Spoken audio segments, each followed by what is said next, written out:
بخاری شریف اور مسلم شریف کی روایت ہے، حضرت عمر فاروق رضی اللہ عنہ روایت کرتے ہیں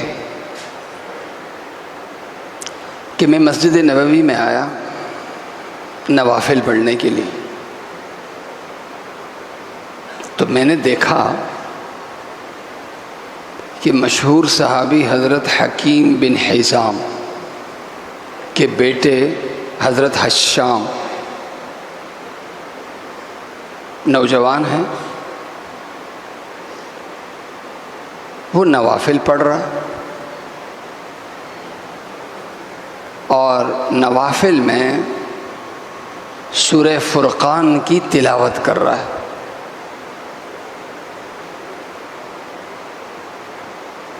سورہ فرقان کی تلاوت وہ نوجوان کر رہا تھا، تلاوت بہت اچھی تھی، لیکن ان کی قراءت ٹھیک نہیں تھی۔ جس طریقے پر قرآن میں نے اللہ کے رسول صلی اللہ علیہ وسلم سے یہ سورت جیسے میں نے پڑھی تھی اور جیسے میں نے سیکھی تھی، اس سے ہٹ کے کسی دوسری قراءت پر وہ سورہ فرقان پڑھ رہا تھا، تو مجھے بڑا غصہ آیا کہ یار یہ لڑکا ہے قرآن غلط پڑھ رہا۔ تو دل میں آیا کہ میں اس کی نماز توڑواؤں اور اس سے کہوں کہ تم قرآن کیوں غلط پڑھ رہے ہو، لیکن میں نے انتظار کیا۔ جب وہ نوجوان نماز سے فارغ ہوا تو میں نے اس کو پکڑا، اللہ کے نبی صلی اللہ علیہ وسلم کی خدمت میں پیش کیا اور میں نے عرض کیا، یا رسول اللہ دیکھیں یہ شخص ہے قرآن پڑھ رہا ہے اور غلط پڑھ رہا ہے۔ اللہ کے نبی صلی اللہ علیہ وسلم نے ارشاد فرمایا اس نوجوان سے کہ بیٹا سناؤ۔ اس نے سورہ فرقان سنائی۔ اللہ کے نبی صلی اللہ علیہ وسلم نے ارشاد فرمایا صحیح تو پڑھ رہا ہے، صحیح تو پڑھ رہا ہے۔ پھر اللہ کے نبی صلی اللہ علیہ وسلم نے مجھ سے فرمایا کہ عمر تم سناؤ۔ میں نے یہ سورت سنائی اور جس قرات پر، جس لہجے پر اس نے سنایا تھا اس سے بالکل ہٹ کر دوسرے لہجے اور دوسری قرات پر میں نے سنایا۔ تو میں اندر ہی اندر سمجھ رہا تھا کہ شاید اللہ کے نبی صلی اللہ علیہ وسلم کہیں گے کہ تم غلط پڑھ رہے ہو، لیکن جب میں نے سورت ختم کی تو آپ نے فرمایا کہ عمر تم بھی صحیح پڑھ رہے ہو۔ میں نے کہا اللہ کے رسول یہ کیسے قرآن ہے کہ میرے اور اس کے لہجے میں بالکل فرق، قرات بالکل مختلف، یہ بھی صحیح میں بھی صحیح۔ اس پر اللہ کے نبی صلی اللہ علیہ وسلم نے ارشاد فرمایا کہ دیکھو اللہ تعالیٰ نے اس قرآن کو ایک قرات پر نہیں، ایک طریقے پر نہیں، دو طریقوں پر نہیں، چار طریقوں پہ نہیں، بلکہ پورے 7 طریقوں پر اس قرآن کو اللہ نے نازل کیا ہے۔ اس قرآن کو 7 طریقوں سے پڑھا جا سکتا ہے۔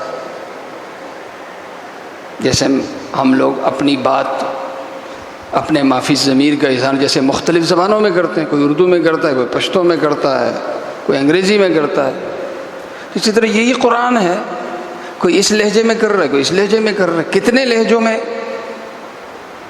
اس قرآن کو پڑھا جا سکتا ہے؟ فرمایا 7 لہجے۔ اور دیکھو میں نے اللہ تعالیٰ سے مانگ کے کیا، جب قرآن ایک لہجے پہ نازل ہوا تو میں نے کہا اے اللہ میری امت کی سہولت اس میں ہے کہ اسے ایک لہجے کا پابند نہ کیا جائے، تو اللہ نے ایک لہجہ، ایک اور لہجے کی اجازت دی، پھر ایک اور قرات اور طریقے کی اجازت دی، یہاں تک کہ اللہ نے اجازت دی کہ قرآن کو، چونکہ عرب کے لہجے مختلف ہیں، جیسے ایک ہی زبان ہوتی ہے لیکن مختلف لہجوں سے وہ زبان بولی جاتی ہے، تو اسی طرح چونکہ عربوں کے لہجے مختلف ہیں، لہٰذا 7 لہجوں پر، 7 طریقوں پر، 7 قرأتوں پر قرآن کو پڑھنے کی اللہ نے اجازت دی، اور سب کو اللہ نے حق قرار دیا۔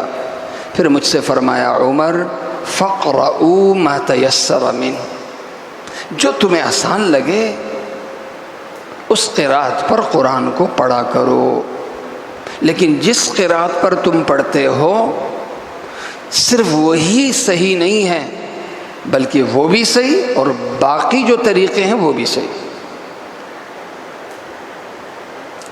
اب ایک ہمارا دور ہے، ایک اللہ کے نبی صلی اللہ علیہ وسلم کا دور۔ اللہ کے نبی صلی اللہ علیہ وسلم کے وقت میں اختلاف نماز میں نہیں تھا جیسے ہمارے دور میں، یہ کوئی پاؤں پھیلا کے نماز پڑھ رہا ہے، کوئی مناسب پاؤں پھیلا کے پڑھ رہا ہے، کوئی زیادہ پھیلا کے پڑھ رہا ہے، کوئی نماز پڑھ رہا ہے تو سینے پہ ہاتھ رکھ کے، کوئی ناف یا ناف کے نیچے ہاتھ رکھ کے، کوئی آمین زور سے کہہ رہا ہے، کوئی آہستہ کہہ رہا ہے۔ تو جیسے ہم نماز وہی 4 رکعتیں ہی ہیں جی، تکبیر تحریمہ ہے، پھر ثنا ہے، پھر سورہ فاتحہ ہے، پھر سورت ہے، طریقہ عمل روح وہی ہے، روح وہی ہے۔ 4 رکعتیں پڑھ رہا ہے ایک شخص، ظہر کی 5 نہیں پڑھ رہا، اور سورہ فاتحہ پہلے پڑھ رہا ہے، سورت پہلے نہیں پڑھ رہا، سجدے سے پہلے رکوع کر رہا ہے، یہ نہیں کہ سجدے کے بعد رکوع کرے، ایسا نہیں۔ 2 رکعتوں پہ وہ بیٹھ رہا ہے، قاعدہ کر رہا ہے، یہ نہیں کہ 4 رکعتیں ایک ہی قاعدے سے پڑھ رہا ہے۔ نماز ایک ہے، لیکن نماز پڑھنے کے جیسے طریقے ہمارے 4 ہیں، 4 ائموں کے چاروں طریقے حق ہیں۔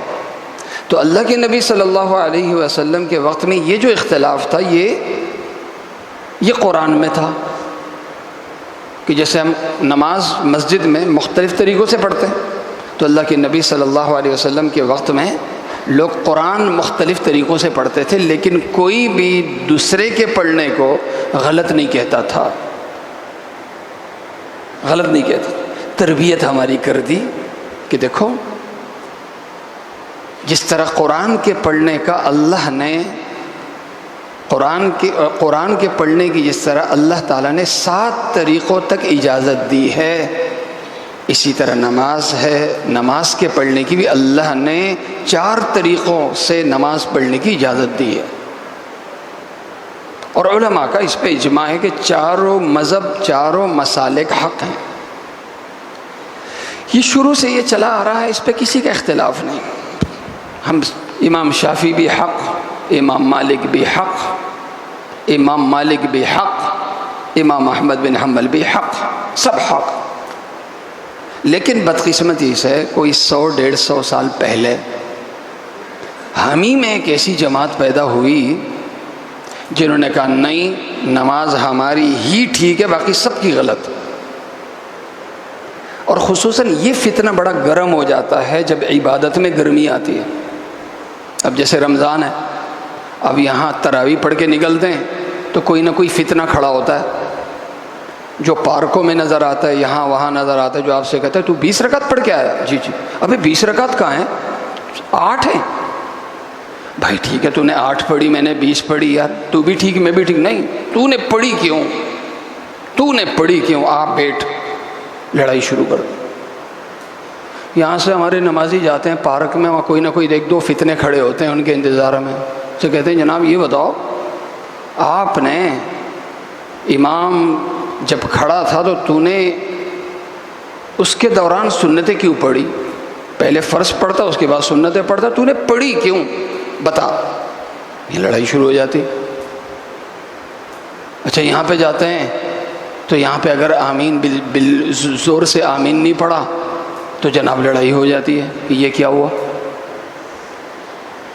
اگر بجائے اس کے کہ ہم ایک بے نمازی کو نمازی بنانے کی کوشش کریں، ہم کیا کرتے ہیں جو بیچارہ نمازی ہے اس کی نماز کو غلط قرار دینے اور اس کی نماز کو مشکوک بنانے کے لیے ہم اس کو بٹھا کے اس سے لڑ رہے ہوتے ہیں،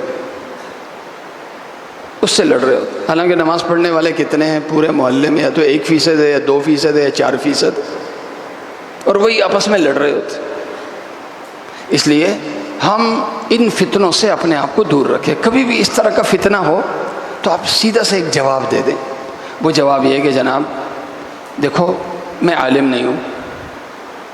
ایک طریقہ ہے، اگر آپ واقعی کہتے ہو کہ میں جو نماز میں نے پڑھی یا تراویح پڑھی یا نہ میری نماز پڑھنے کا طریقہ ہے، اگر یہ غلط ہے تو تم اپنے دارالافتاء سے، اپنے علماء سے ایک فتویٰ لے آؤ کہ ہماری نماز غلط ہے۔